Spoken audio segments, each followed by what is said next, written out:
Dayı belə biraz tərpənirik. Neyniyim mən? Yo, tərpənsin də. Əllə sürünsürüm sana, Salihlə, Poladla əllə. Düzgü atılır. Görünür elə şey üstündən. Günay. Salam.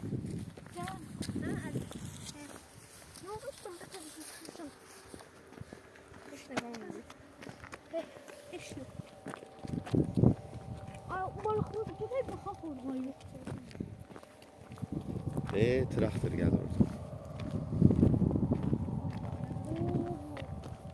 Orada adam var Yusuf.